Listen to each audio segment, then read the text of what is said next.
प्रिय दर्शकों, मैं आपका दिल से अभिनंदन करती हूँ हमारे आज इस लेसन स्टडी में सब स्कूल के पाठ के अध्ययन में। परमेश्वर के शुक्रगुजार हैं, उसने हमें ये सुंदर अवसर दिया है और अच्छा स्वास्थ्य दिया है। और मैं धन्यवाद देना चाहती हूँ हमारे अजीज़ों का भी, हमारे जो मेहमान हैं पास्टर फ्रैंकलिन फ्रांसिस और पास्टर आर भारती, जो हमारे इस अध्ययन में हमारे साथ हो सकते हैं। और आपका भी बहुत बहुत धन्यवाद कि आप हमारे साथ जुड़े हैं और हम साथ बैठकर इन लेसन्स का अध्ययन कर सकते हैं। इससे पहले कि हम अपने पाठ में चलें, अध्ययन में चलें, मैं चाहती हूँ कि पास्टर आर भारती हमारे दुआ में अगुवाई करें। आइए दुआ करें।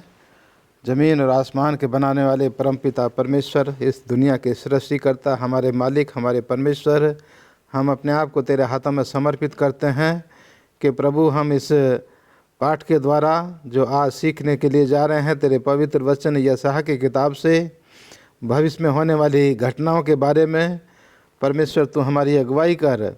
और परमेश्वर हमें समझ और बुद्धि, शक्ति और सामर्थ्य तेरी तरफ से मिले कि हम तेरे वचन को समझ सकें और अपने जीवन में इस्तेमाल कर सकें और हमारा जीवन एक दूसरे के लिए आशीष का जीवन हो सके। प्रभु हमारे तमाम दर्शकों के साथ हो और उनके जीवन में, उनके परिवार में परमेश्वर तू आशीष दे और उनको भी अपनी नज़दीक में ले चल। मसीह यीशु के नाम में मांगते हैं, आमीन। प्रिय दर्शकों, जैसा कि आप जानते हैं कि हमारा अध्ययन का आज का छठा पाठ है इस पहले त्रिमास का। और जैसे कि हमारे त्रिमास का शीर्षक है, मेरे लोगों को दिलासा दे। ये परमेश्वर की तरफ से यशायाह को कहा गया है। हमारा जो आज का अध्ययन छठे पाठ का जो शीर्षक है वो है परमेश्वर का मजाक।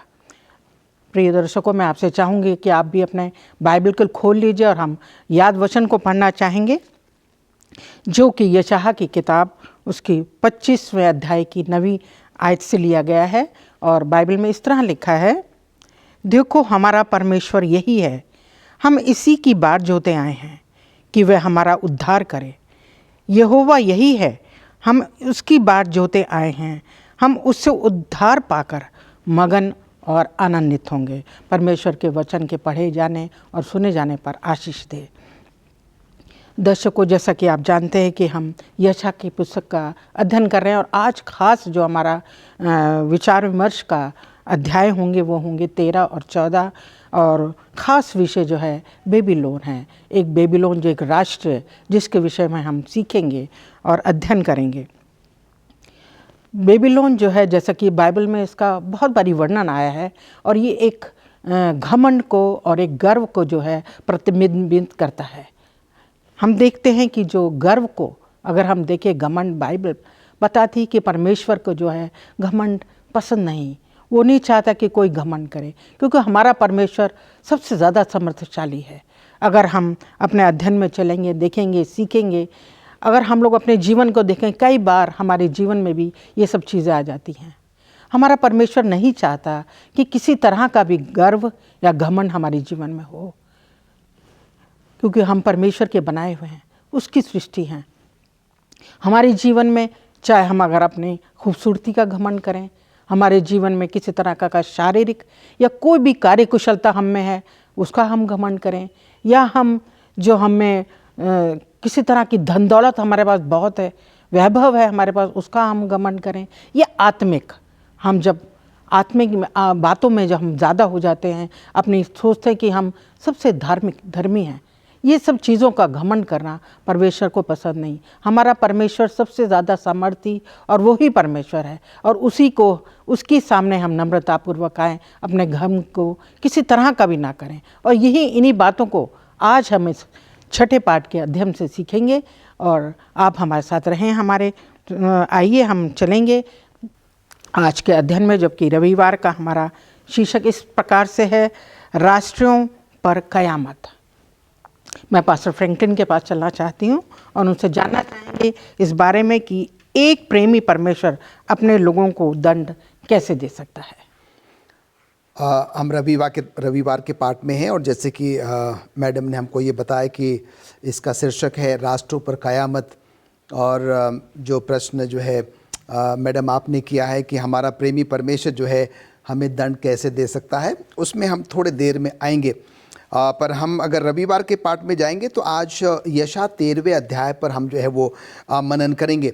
कई दिनों से जो है हम इस पर मनन करते आ रहे हैं और अभी मिसेस भारती ने भी बताया है कि इस पूरे सबत का जो पाठ होगा वो अहंकार पर, घमंड पर, गर्व पर होगा और उसके जो क्या प्रतिफल होते हैं वो आपने जो है मैडम वो बता दिया है। और हम यहाँ पर देखते हैं कि हम बार बार जो है वो बाबुल के बारे में पढ़ रहे हैं। बाबुल एक ऐसा राष्ट्र है और जिसके बारे में हम जानते हैं कि वो अहंकार से, घमंड से, गर्व से जो है वो भरपूर है।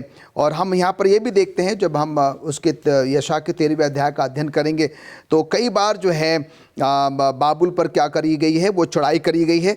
और हम यहाँ पर देखते हैं कि अस्सीरियों ने जो है कम से कम 3-4 बार जो है उन पर विजय हासिल करी और उनको जो है वो हरा दिया। और बाद में हम यहाँ पर देखते हैं कि हालांकि कुछ समय के लिए बाबुल जो है वो शक्तिशाली तो बन गया और उसने जो है हमारे यहूदी साम्राज्य को भी जो है वो नष्ट करने की सोच विचार भी करी, पर हम यहाँ पर देखते हैं कि वो ऐसा संभव जो है वो नहीं हो पाया। आज का जो शीर्षक है राष्ट्रों पर कयामत जो है, क्या कारण था कि इन राष्ट्रों पर जो है, विशेष करके हम जब बाबुल के बारे में बात करते हैं, उन पर कयामत जो है वो क्यों आई। और उसका सबसे बड़ा जो कारण था वो ये था कि उनके अहंकार के कारण, उनके घमंड के कारण, उनके जो है वो गर्व के कारण जो है वो ऐसा हुआ। और हम देखते हैं कि जैसा भी थोड़ा समय पहले आपने बताया कि हमारा परमेश्वर जो है अहंकार को, घमंड को, गर्व को बिल्कुल भी पसंद जो है वो नहीं करता। और हम देखते हैं कि पतन आने से पहले जो है वो गर्व आ जाता है और ये बहुत ही आम कहावत है जो कि अक्सर हम जो है वो सुनते आए। और इन राजाओं के जीवन में भी हम यही देखते हैं कि इनके पतन से पहले उनके अंदर में अहंकार आ गया, गर्व आ गया और वो जो है उनका पतन का जो है वो कारण बने। और जो आपने प्रश्न किया था कि एक प्रेमी परमेश्वर जो है वो अपने लोगों को कैसे दंड दे सकता है, और हम देखते हैं कि हालांकि सुनने में थोड़ा सा हमें अजीब सा प्रतीत हो, पर हम यहाँ पर देखते हैं कि अगर हम परमेश्वर के चरित्र के बारे में बात करें, परमेश्वर दयालु है, अनुग्रहकारी है, प्रेमी है, हमें क्षमा करने वाला जो है वो परमेश्वर है। और परमेश्वर पापियों से घृणा नहीं करता पर पाप से घृणा करता। वो नहीं चाहता कि हम पाप में के दलदल में जो है वो पड़े रहें और उसी में जो है अपना जीवन यापन करें। और हम देखते हैं कि बार बार परमेश्वर अपने नबियों के द्वारा, अपने लोगों के द्वारा जो है अपने लोगों को चिताता रहा, समझाता रहा, बताता रहा कि तुम क्या हो जाए, अपने गलत रास्तों से जो है वो फिर जाओ। तुम्हारे अंदर में जो अहंकार है, जो घमंड है, जो गर्व है, उसको निकाल के तुम क्या करो, मेरी ओर जो है वो फिर जाओ। और हम यहाँ पर देखते हैं कि जब ऐसा नहीं हुआ तो परमेश्वर को कई बार जो है इस प्रकार की घटनाओं को जो है वो अनुमति देनी पड़ी जहाँ से कि लोग इस बात को महसूस करें, इस बात को जो है वो समझे कि वो जो है कहीं एक अलग दिशा की तरफ जा रहे हैं। उनके अंदर में जो है वो मैंपन है, जो अहंकार है, जो घमंड है। और हम यहाँ पर देखते हैं कि यही सारी चीज़ें के कारण जो है ये इन राष्ट्रों में जो कि देखा गया और जो उनका जो है वो पतन का जो है वो कारण बना।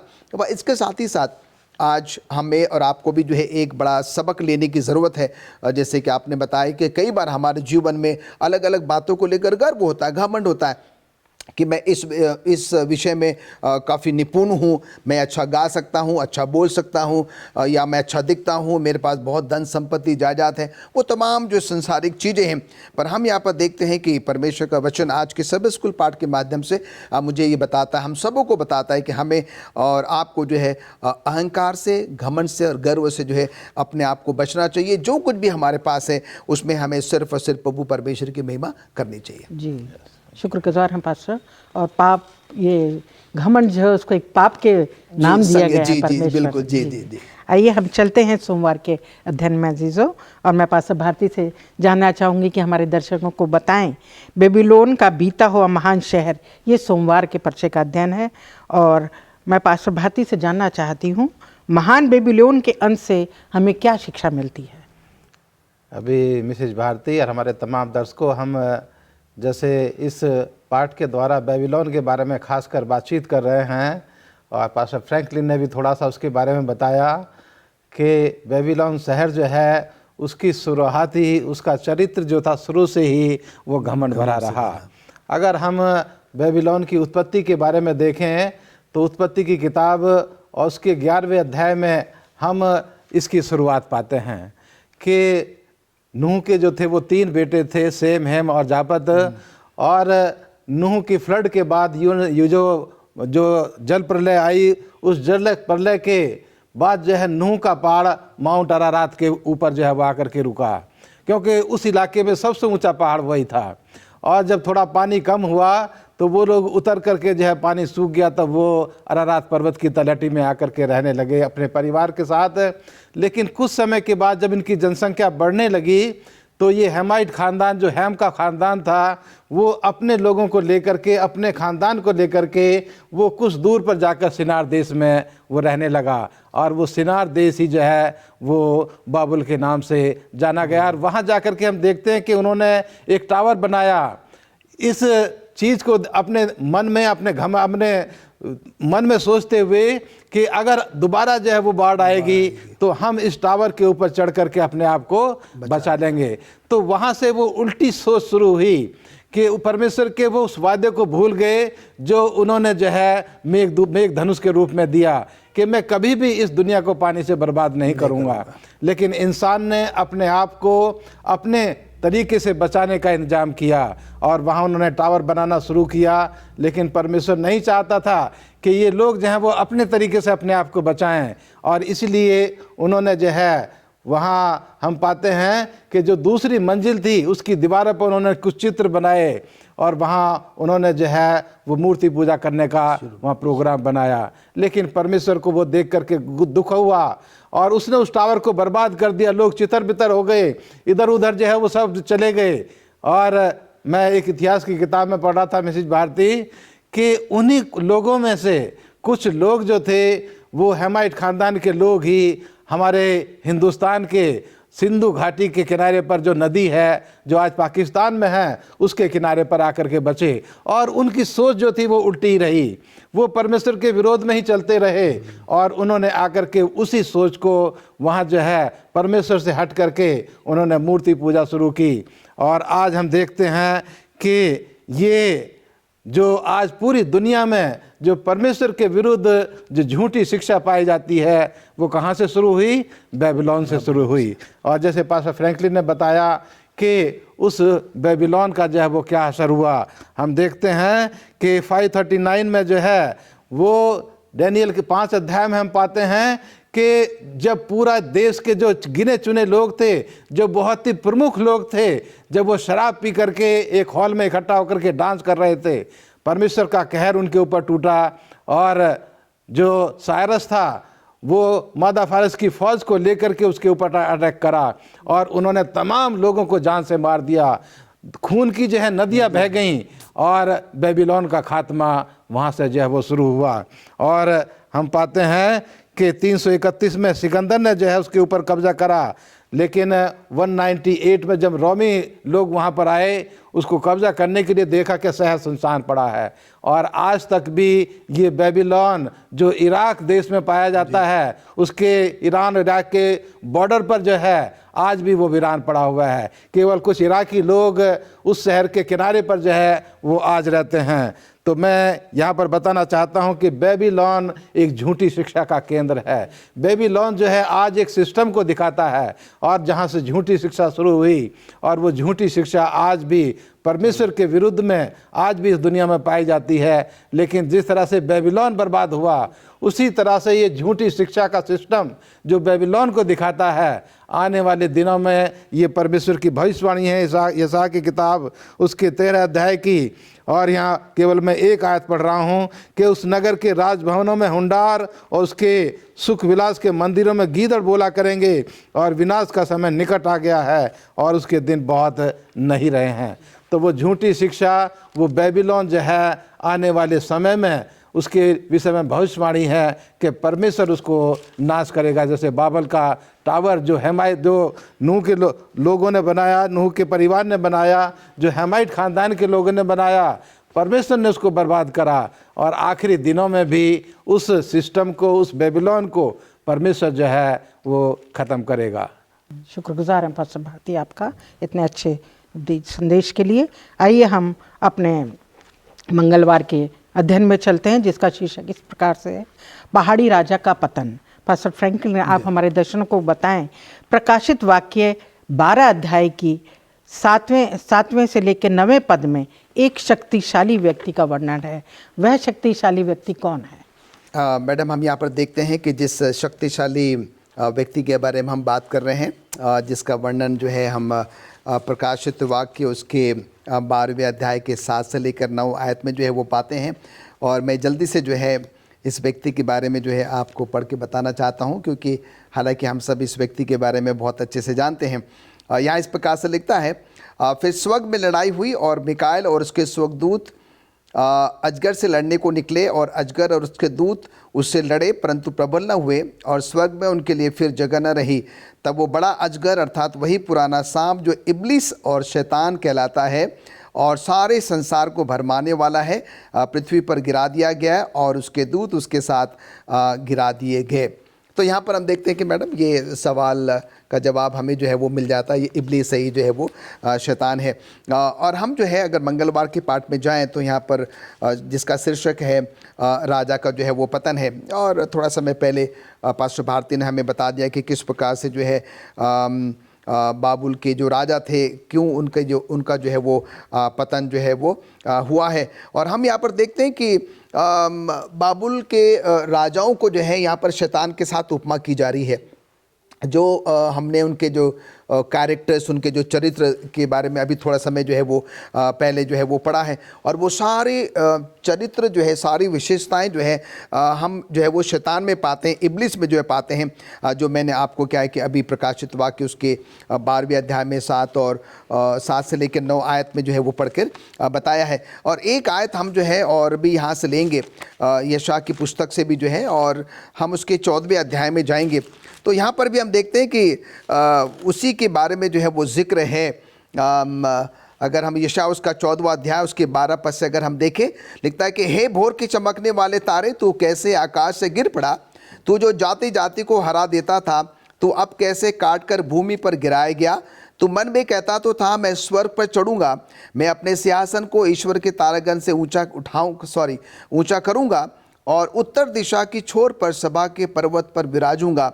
मैं मेघों से भी ऊंचे ऊंचे स्थानों पर ऊपर चढ़ूंगा, मैं परम प्रधान के तुल्य हो जाऊंगा, परंतु तू अधोलोक में उस गड्ढे की तह तक उतारा जाएगा। तो यहाँ पर हम देखते हैं कि ये दोनों आयतें जो है शैतान के बारे में जो है वो इब्लिस के बारे में जो है वो बात कर रही है। और हमने ये देखा कि जो अहंकार, जो घमंड, जो गर्व जो है बाबुल के राजाओं में हमने देखा, और जिसके कारण उनका पतन हुआ।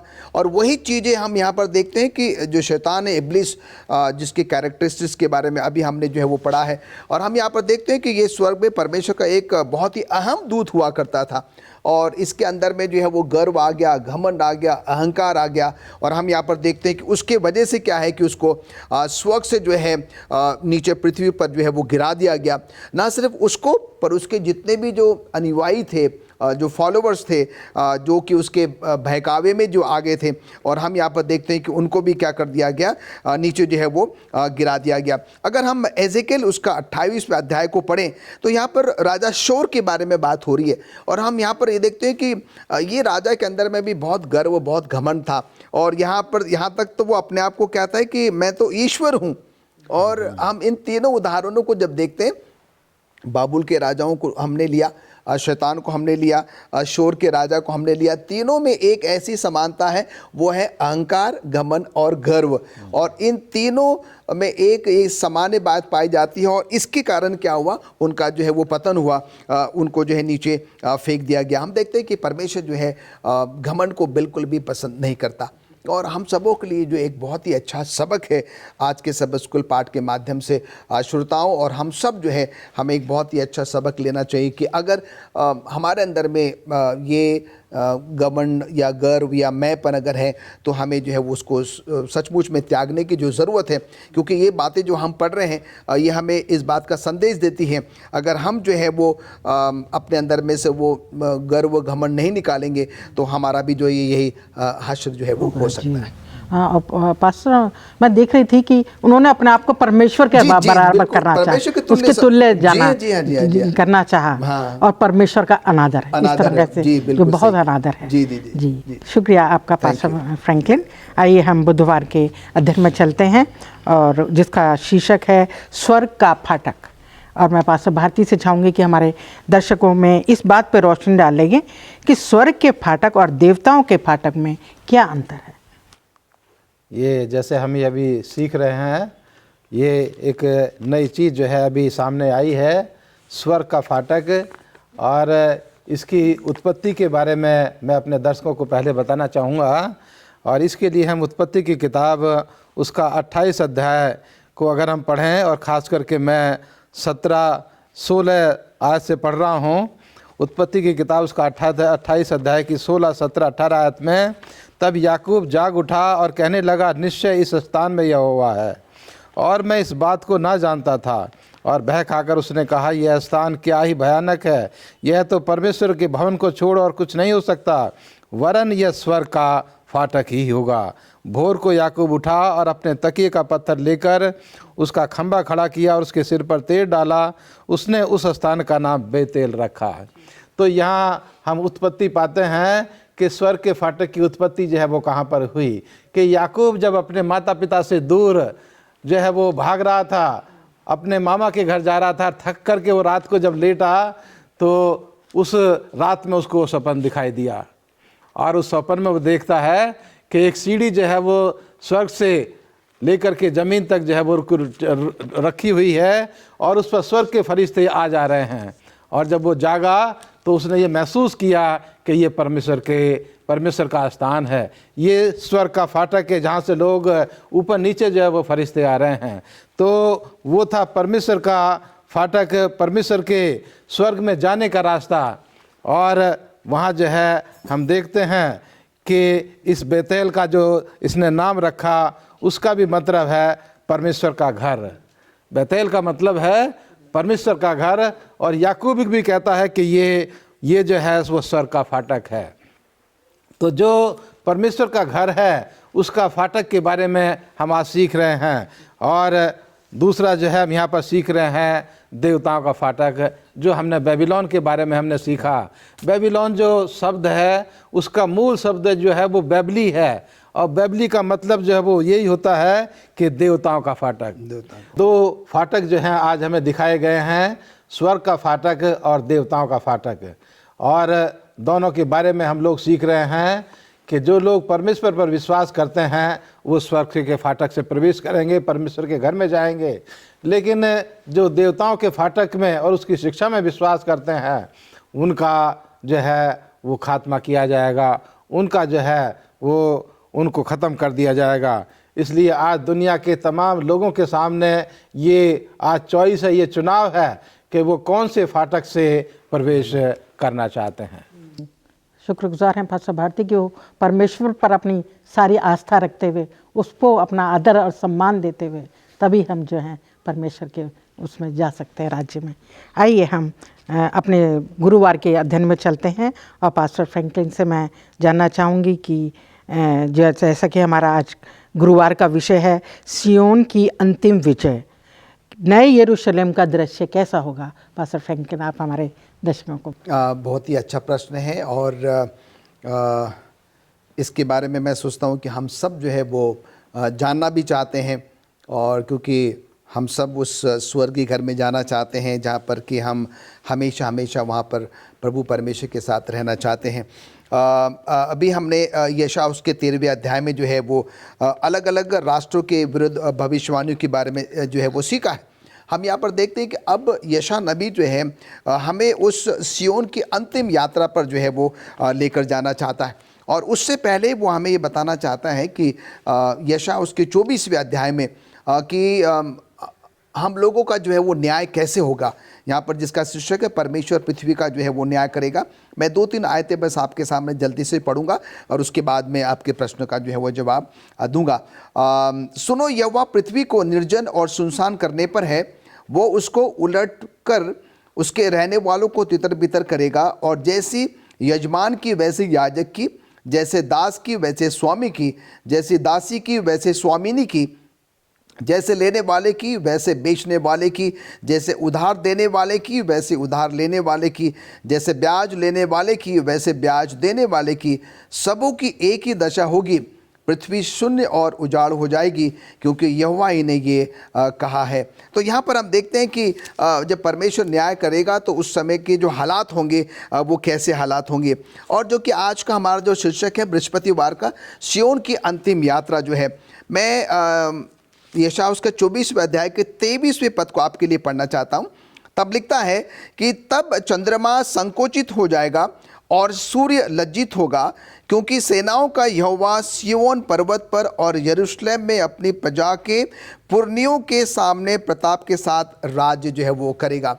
तो हम देखते हैं कि क्रम दर क्रम जो है वो समय बीत जाएगा और उसके बाद हमारा परमेश्वर जो है, जो कि सिय्योन का परमेश्वर है, और वो क्या करेगा, उस पर जो है वो राज्य करेगा। और अब जो है मैं आपके उस प्रश्न का जो है जवाब देना चाहता हूं, जो कि आपने मुझसे कहा कि वो नया यरूशलेम जो है वो कैसे होगा। एक आयत मैं आपके सामने और पढ़ना चाहता हूं, और बाइबल में प्रकाशित वाक्य उसके 21वें अध्याय में हम चलेंगे और उसकी चंद आयतें जो कि हमारे आज के प्रश्न का जो आपने मुझसे पूछा है उसका जवाब जो है वो हमें यहाँ मिलेगा।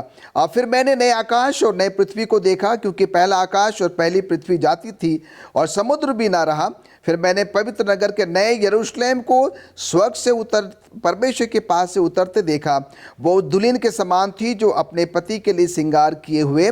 और फिर मैंने सिंहासन में किसी ऊंचे को शब्द से कहते हुए सुना, देख परमेश्वर का डेरा मनुष्य के बीच में है, वो उनके साथ डेरा करेगा और वे इनके लोग होंगे, और परमेश्वर आप उनके साथ रहेगा, उनका परमेश्वर होगा। वो उनकी आंखों से सब आंसू पोंछ डालेगा, और उसके बाद मृत्यु न रहेगी और न शोक न विलाप न पीड़ा रहेगी, पहली बातें जाती रही। और अगर हम इस पूरे अध्याय को पढ़ेंगे तो वो हमें नए यरूशलेम के बारे में जो है, नए आकाश और नई पृथ्वी के बारे में जो है वो वर्णन करता है। अगर हम इसको थोड़े शब्दों में अगर मैडम कहें तो हम यहाँ पर देखते हैं कि जब तक हम इस दुनिया में रहेंगे, ये तमाम दुख तकलीफ मुसीबत बीमारियाँ परेशानियाँ जो है जिसको कि हम प्रतिदिन अनुभव करते हैं, अगर हम इससे छुटकारा चाहते हैं, हम इससे आज़ादी चाहते हैं, अगर हम उस नए यरूशलेम में जो है प्रवेश करना चाहते हैं, जहाँ पर कि ये सब कुछ भी नहीं होगा, है ना, वहाँ सब कुछ बहुत ही अच्छा होगा, जहाँ पर कि हम प्रभु परमेश्वर के साथ हमेशा हमेशा के लिए जो है वो वास कर सकेंगे।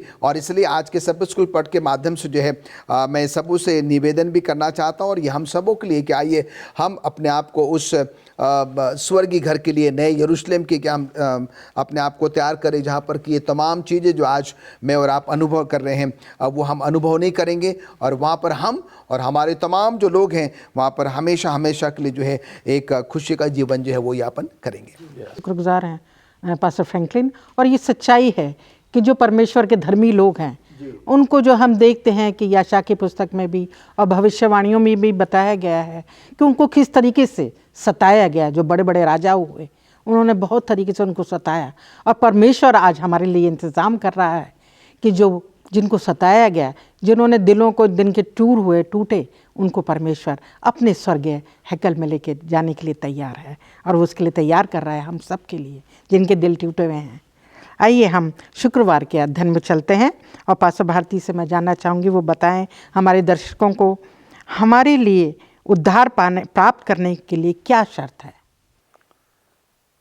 ये सवाल जो है ये कुछ समझने के लिए बहुत ज़रूरी है हमारे लिए कि उद्धार पाने के लिए क्या शर्त है। शर्त भी है और शर्त नहीं भी है। और इसके लिए अगर हम यशायाह की किताब उसके 24 अध्याय से लेकर के 27 आयत तक में अगर हम पढ़ें तो वहाँ पर इसका निचोड़ वो दिया गया है। और ये जो है नए नियम में भी इसको यहाँ लिखा गया है। इफिसियों की किताब उसका 2 अध्याय उसकी 8 आयत और 9 आयत में यहाँ लिखा है, क्योंकि विश्वास के द्वारा अनुग्रह से ही तुम्हारा उद्धार हुआ है, और यह तुम्हारी ओर से नहीं वरन परमेश्वर का दान है, और न कर्मा को कारण ऐसा ना हो कि कोई घमंड करे। ये मैं यहाँ पर बताना चाहता हूँ जो यशायाह ने हमें दिखाया कि उद्धार प्राप्त करने के लिए हमें जो है केवल एक ही काम करना है, और वो है कि हमें परमेश्वर यीशु मसीह पर विश्वास करना है। आप इसको किस तरह से देखते हैं? आप इसको शर्त के तौर पर देखते हैं, या आप एक इसको जो है वो चुनने के बारे में देखते हैं? एक आप जो है इसको स्वेच्छा से देखते हैं। ये आपके ऊपर निर्भर करता है। लेकिन बाइबल अजीजों, मेरे दर्शकों, ये बताती है कि अगर हमें उद्धार प्राप्त करना है तो हमारे लिए ज़रूरी है कि हम खुदावंद यीशु मसीह पर विश्वास करें। लेकिन कोई भी आदमी ये घमंड ना करे, जैसा इफिसियों की किताब में लिखा है कि कोई भी आदमी ये घमंड ना करे कि ये हमें उद्धार जो है हमारे कामों के द्वारा मिला है। लेकिन उद्धार जो है वो विश्वास के द्वारा और परमेश्वर के अनुग्रह से जो है वो हमें उद्धार मिलता है। जैसा हम लोगों के जीवन में देखते हैं, और ख़ास करके एक ही उदाहरण मैं देना चाहता हूं कि यीशु मसीह जब सलीब के ऊपर टंगे हुए थे तो उनके दोनों तरफ भी दो व्यक्ति थे, और उसमें से एक व्यक्ति अपने ज़िंदगी के आखिरी क्षणों में वो खुदा के ऊपर विश्वास करता है और परमेश्वर का अनुग्रह उसके ऊपर होता है, और वो उसको कहता है कि तू मेरे साथ परमेश्वर के राज में होगा। तो ये हम इसको जो है कंडीशन भी कह सकते हैं, शर्त भी कह सकते हैं, या एक हमारे सामने चॉइस है कि हम क्या करना चाहते हैं। अगर हम इस दुनिया के इस दुख और तमाम तरह की परेशानियों से अपने आप को बचा करके एक अच्छे जीवन में प्रवेश करना चाहते हैं तो ज़रूरी है कि हम खुदावंद यीशु मसीह पर विश्वास करें, तब परमेश्वर का अनुग्रह हमारे जीवन पर होगा और हमें उद्धार प्राप्त होगा। शुक्रगुजार हैं पास्टर भारती आपके न अच्छे वचनों के लिए जो आपने हम लोगों को, हमारे दर्शकों को सिखाए। मैं धन्यवाद देती हूँ पास्टर फ्रैंकलिन और पास्टर भारती। और आपके वचनों के साथ साथ मैं थोड़ा इसमें ऐड करना चाहती हूँ कि प्रभु यीशु के जीवन को अगर हम देखें, जो हमारे लिए एक नमूना बन के हमारे इस दुनिया में आए, और उन्होंने जो एक वचन कहे जिसको मैं पढ़ना चाहती हूँ, 5वीं मत्ती की 5वीं इंजील अध्ययन और उसका 3रा आयत में इस तरह लिखा है, धन्य है वे जो मन के दीन हैं क्योंकि स्वर्ग का राज्य उन्हीं का है। उनको परमेश्वर ने धन्य कहा है जो अपने आप को नम्र करते हैं, हम्बल करते हैं, दीन करते हैं, हीन करते हैं। और घमंड किस बात का? क्योंकि सारी आशीष और सारी सामर्थ जो भी हमारे पास है, जो भी ब्लेसिंग और जो भी आशीष हमारे परमेश्वर की तरफ से मिलती है, वो परमेश्वर का दान है, उसकी गिफ्ट है हमारे पास। तो हम कभी ये ना सोचें कि हमने अपने ताकत से कुछ हासिल किया है, जैसे बेबीलोन ने किया कि मैं अपनी ताकत से मैंने इस राज्य को बनाया है। हम अपने जीवन में कभी भी इस बात का घमंड ना करें, क्योंकि ये पाप है और परमेश्वर को कभी पसंद नहीं करता। जो कुछ भी तोड़े खुदा ने हम सबको दिए हैं, आपको भी दिए हैं। हम चाहते कि उनको परमेश्वर के लिए इस्तेमाल करें, अपने लोगों के लिए इस्तेमाल करें, और हमेशा हम्बल होके, दीन होके परमेश्वर की अगुवाई में चलें। ये हम लोगों की हमने सीखते हैं इन बातों से। और कभी घमंड ना करें, क्योंकि सबसे परमेश्वर ही है जिसने हमारे को रचना की है, और वो ही हमारा सब कुछ देने वाला है। इन अपने विचारों के साथ हम अपने आज के अध्ययन को ख़त्म करना चाहते हैं, और मैं चाहती हूँ कि पास्टर फ्रैंकलिन हम लोग के लिए दुआ में अगुवाई करें। आप सबको इस वचनों के द्वारा आशीष मिले। आइए प्रार्थना करें। स्वर्गीय पिता परमेश्वर, हम आपके हृदय से धन्यवाद देते हैं आज के इस पवित्र सबत के लिए और आज के अच्छे सबत स्कूल पाठ के लिए। प्रभु धन्यवाद देते हैं कि एक बार फिर आपने हम सबों को ये सिखाया है कि जो अहंकार, जो घमंड, जो गर्व प्रभु हमारे अंदर में पाया जाता है, उसे हमें निकालने की सख्त ज़रूरत है।